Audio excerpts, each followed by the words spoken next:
And it looks like I'm going to have some fights with my computer. Hopefully it won't interfere with our webinar this morning.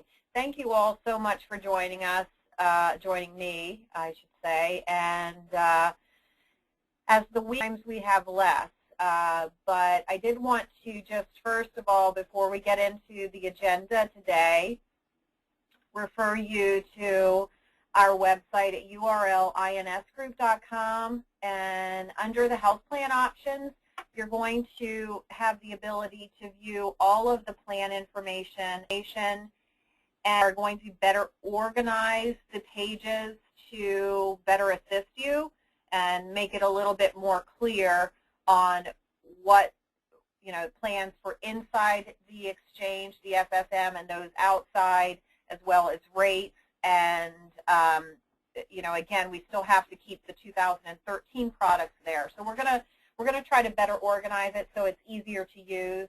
But at this point, the information that we have is on our website.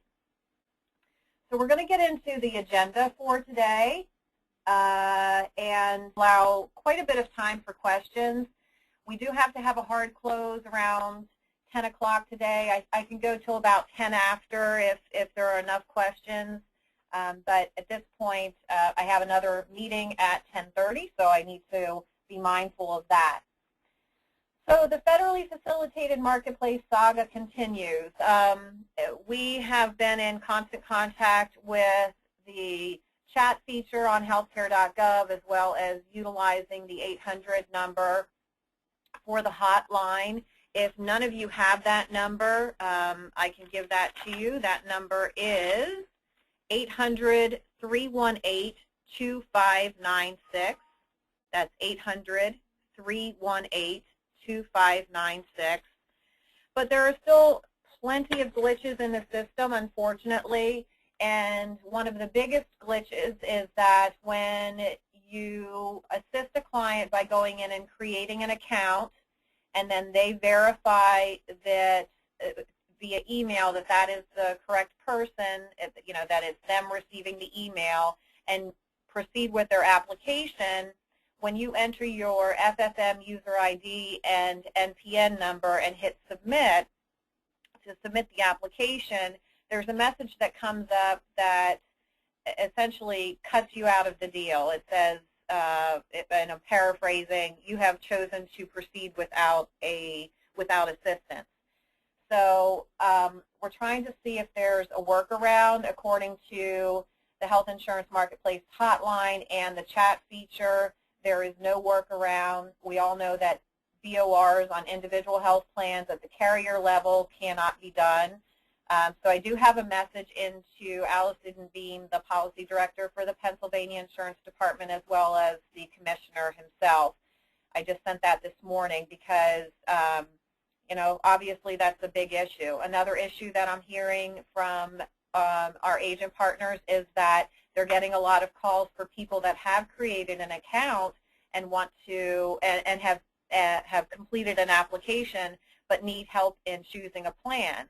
Well, again, at this point, there's no way that you can be compensated for assisting them in choosing a plan. So we're working hard to see if we can facilitate the changes, but things are slow, and we're kind of at the mercy of the Department of Health and Human Services. So, again, we're doing the best we can here to help you get this right and get the credit that you deserve for selling these programs.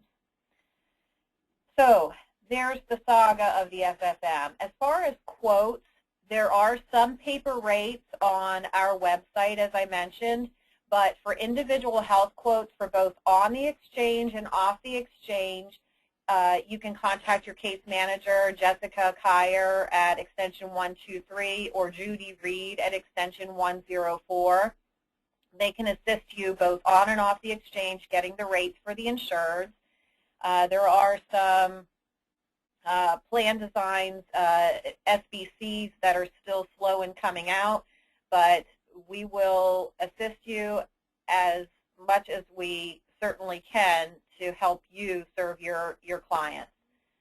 And as far as the group health quotes, the same thing. You can contact John Reel at extension 118 or Elise at extension 114, and they can help you both on exchange and off exchange for group health quotes.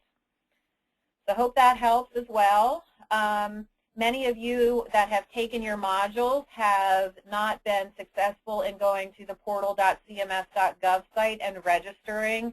This is a systems issue, yet another to add to the long and growing list. But you know, don't be too concerned because you know, there's nothing you can really do about it because it is truly a systems issue on their end, and I would just say keep trying, do it maybe twice a day, and see if you have success in doing it.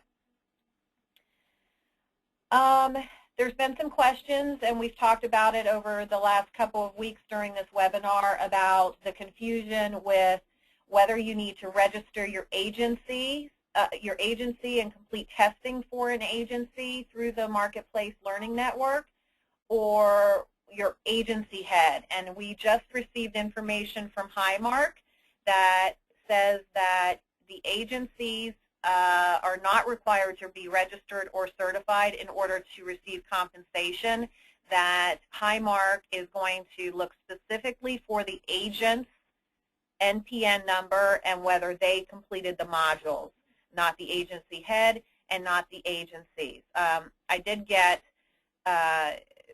some confirmation from Capital Blue Cross that they would be working the same way, but you know, we're just going to double check and further verify that. So at this point, it looks like you don't necessarily have to go in and retest under an agency's national producer number. Hope that helps. One less thing to do during this busy season. So at this point, I really want to open it up for questions. You know, again, I wanted to allow a lot of time for questions, and you can either raise your hand or you can type the questions into the question feature below, and I'd be happy to go through the questions. At this point, I don't have any questions typed in, so I'll give it a few minutes and see if anyone, here we go. Okay. First question comes from Jamie. She says, thanks for your time today. I completed my Medicare Learning Network training and certification, but have had difficulty printing off my certificates. This is another glitch, Jamie, and what I can tell you is if you email me your username and password for the Medicare Learning Marketplace Medicare Learning Network, we can send that to David Dang in our office. He works in our IT department, and he's been very successful working magic and capturing those certificates and emailing them back to you in PDF format. So, Jamie, you can go ahead and do that.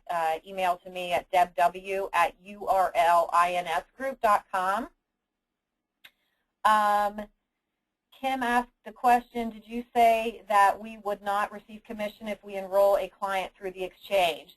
No, that's not what I said, Kim. At this point, there is a glitch in the system that even if you enter your FFM user ID and your NPN number, that the system is deleting that. So we're trying to figure out a workaround, and as I mentioned, I have a message into the Pennsylvania Insurance Department to see if they can offer any assistance with that. Bill asks about Highmark commissions and Geisinger commissions, and at this point I don't have anything official from Highmark, and Geisinger was meeting I believe on Monday to discuss it, or I'm sorry, Tuesday. I've not heard anything back from them, but we'll continue to ask. It's my daily routine to ask the powers that be with each of the carriers that have not released commissions if they have decided upon commissions. So, you know, again, I've not heard anything back from several of the carriers, Geisinger, Highmark, and they're getting ready to release them. I know this. Blue Cross of Northeastern PA, and that's pretty much it at this point. Oh, UPMC has told me that their commissions are the same, but they're going to verify that as well, just so you're up to date. Michael has said, not a question, just a statement. In the application process, when listing the agent, when listing an agent, the NPN number and the FFM ID are optional. I repeat that the word is optional. Next to FFM ID or NPN, there is a place to list a name. That is not optional. You have to list the name. And I guess the question, Michael, would be is if your name stays in there, and it would seem from the error message that you received that it does not. You can shoot me an email, Michael, or just type in the answer in the question box, please. John asks, can we have another poll as far as how many agents have completed healthcare.gov apps? Yeah, absolutely. So let's do the hand raising. If any of you have been successful in completing a an application fully through healthcare.gov, if you could just raise your hand, I would appreciate it, and we'll take a count. So far, no hands have been raised, John, so it's not looking great. Abby asks, if someone is enrolling in a plan on the marketplace, but their household size is 2, is the tax credit eligibility based off household or the number actually enrolling?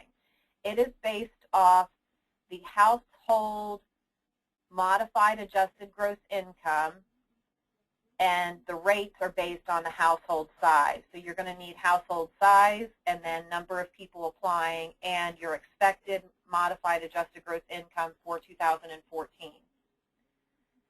And Bill asks where we can get a paper application for the marketplace. Bill, I have those. I'll write myself a note to email them to you. I did have them included in one of my Healthcare Reform Essentials newsletters, but I have since been able to grab the applications and further instructions from cms.gov. So I'll email those out to you, and I'll include those in a future Healthcare Reform newsletter.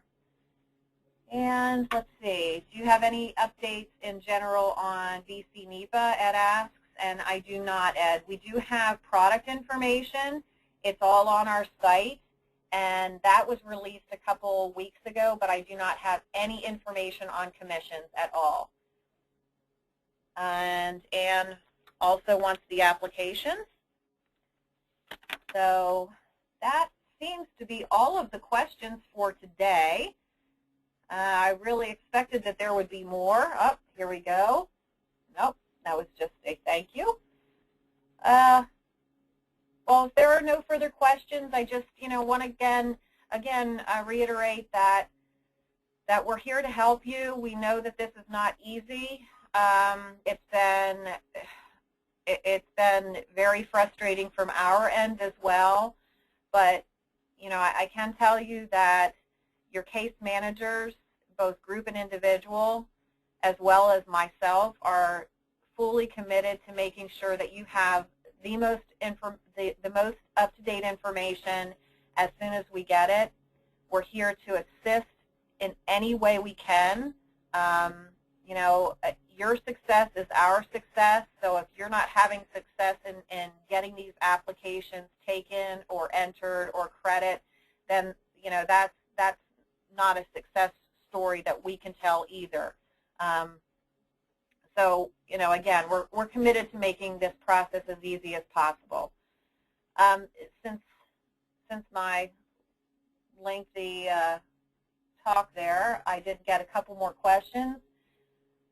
From Rich says, so what I am hearing is that Highmark and CBC will continue to pay our agencies even if the agency is not certified, or will they pay comp as individuals going forward? No, we will pay agencies. What they're saying is that they're not going to look, for you specifically, Rich, they're not going to look for Rich's NPN number, Rich's agency NPN number, in order to pay Rich commissions. So they just need to know that you, the writing agent, have completed your curriculum and your certification.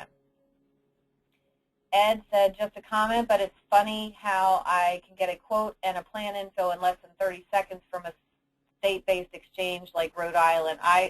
I couldn't agree more, Ed. You know, I was so excited when I received a text over the weekend saying that you can go on healthcare.gov and actually view the rates and the plans before creating an account and making application.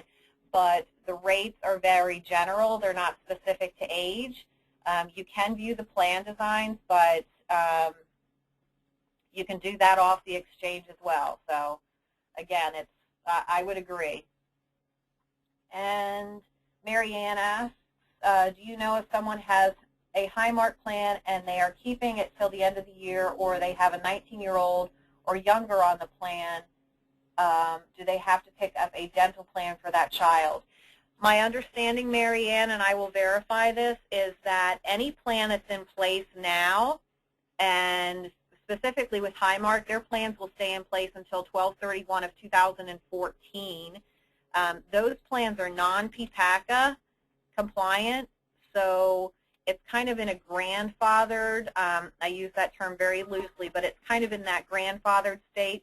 So my feeling is that they would not also have to then grab dental for the under 19s, but I will verify that to see if they need pediatric dental. You know, it is part of the essential health benefits, and quite frankly, some of the other essential health benefits would not be included in those plans as well. So again, my gut is saying no, but I'll verify that. Ed says, but any state with a Fed exchange, all we can do is set up a user account and enter family info, but no quote and no plan info. Is that what you are seeing? People want info first, then they will set up an account. This is crazy to say the least. Absolutely. And that's exactly right. Furthermore, once an account is created and once application is made, they don't even get the plan design and information until that application is, for a lack of a better term, verified. Then the insured would receive information about the plans and their subsidies, if any. Gregory asks if the paper application, if it's useful, and can you do those everywhere as on a website and get commission? Can it be useful now?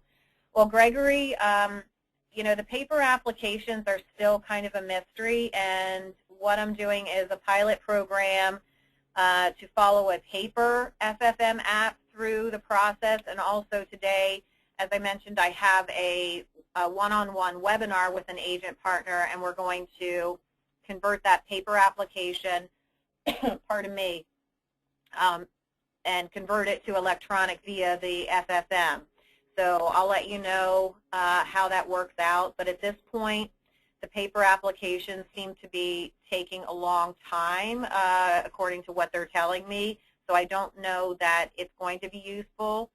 I worry about the liability of sending in an application and it taking so long that payment is not received by 12/15 at the carrier, and that person does not secure a 1/1 effective date. I worry about the liability affiliated with not securing that coverage for your insured. So could be useful, but right now I'm a little leery. David says, can we receive compensation from BC NEPA if we move an individual from Blue Cross to an exchange plan through Blue Cross? And the answer is well, the answer, David, is in theory, yes, it's treated as a new sale. What we're not certain of yet is the compensation and if there would be compensation. So until I get the official word, I can't say that there's any compensation in doing that. Ann says, if a person is not entitled to a subsidy, can I complete a private app off your site for our particular carrier? And absolutely. We've had great success in in doing the 1/1/2014 applications off exchange, because essentially it's business as usual. So yes, absolutely, if you have somebody non-subsidy eligible, take that paper application, email or fax to us as you do right now, and we'll convert that on your behalf to an electronic format for each carrier. Abby asks the question, do you know yet what the process will be once someone has fully completed the enrollment on the marketplace? Will the insurance company contact them to confirm enrollment, or what? No. What I've seen from my great agent partner, Michael, is that the insured would receive information relative to any subsidy that they would qualify for, and then the plan information and the rates are made available to them, at which time they have to choose a plan, and then that information is sent from the marketplace to that specific carrier on an 834 data feed, and there's been issues with the data feed as well, getting incorrect information. So that's supposedly, in theory, how it works, but it's not specific to getting through the FFM and then calling Cat Blue Cross or Highmark and saying, Joe Smith verified and he wants this plan. It's not like that. And Ann says, do I need to do a paper application or online? You can do either, Ann, whatever it best suits you. We accept paper applications. We convert them to electronic. If you want to do online sales yourself directly from your portal or from the carrier's sites, you can certainly do that as well.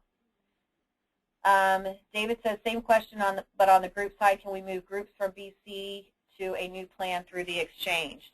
That's a really good question too, David. Again, my assumption is yes, but I will verify that and I'll get an answer out to you. And last call for questions. Seems like we're doing pretty good. Okay, it looks like those are all the questions that we have for today. Thank you so much for joining in.